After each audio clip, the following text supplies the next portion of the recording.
Hi అండి. ముందుగా అందరికీ కూడా స్వాతంత్ర దినోత్సవ శుభాకాంక్షలు. స్వాతంత్ర దినోత్సవం అంటే మీకు ఏం గుర్తుకు వస్తుందో కామెంట్ చేయండి.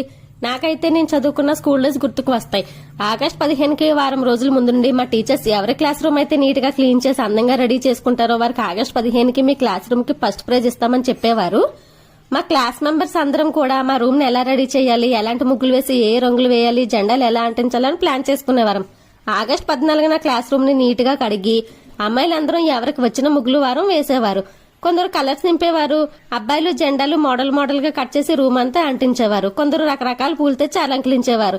అలా ఒక్కొక్క రూమ్ ఒక్కో రకం ఐటమ్స్ తెచ్చి మొత్తానికి రూమ్ అంతా సిద్ధం చేసేవారు. ఈవినింగ్ అంతా ప్రిన్సిపల్ సార్ టీచర్స్ వచ్చి అందరూ రూమ్స్ చెక్ చేస్తుంటే మా ఫ్రెండ్స్ అందరూ దేవుడా మా క్లాస్ రూమ్ కి ఫస్ట్ ప్రైజ్ రావాలని ఎన్నో మొక్కులు మొక్కేవారు. అన్ని రూమ్స్ చెక్ చేసి వెళ్ళిపోయాక మేము కూడా అన్ని రూమ్స్ చూసి ఏ రూమ్ బాగుందో మాట్లాడుకునేవారు. ఇంకా ఆగస్ట్ 15కి కొత్త యూనిఫామ్ వేసుకుని బాగా రెడీ అయ్యి స్కూల్ కి వెళ్లిపోయేవారు. ఆ రోజు జెండా వందనం అయిపోయాక టీచర్స్ స్పీచ్లు అయిపోయాక ఎవరు రూమ్ ఫస్ట్ వస్తుందా అని ఎదురు చూసే టైంకి ఒక సంవత్సరం అయితే మా రూమ్ కి ఫస్ట్ ప్రైజ్ వచ్చింది. చాలా గేమ్స్ లో పార్టిసిపేట్ చేస్తే నాకు కూడా చాలానే ప్రైజులు వచ్చాయండి. ఈ రోజైతే కాకరకాయ కర్రీ చేశాను. వీడియో నచ్చితే లైక్ చేయండి, షేర్ చేయండి, సబ్స్క్రైబ్ చేసుకోండి. Bye bye.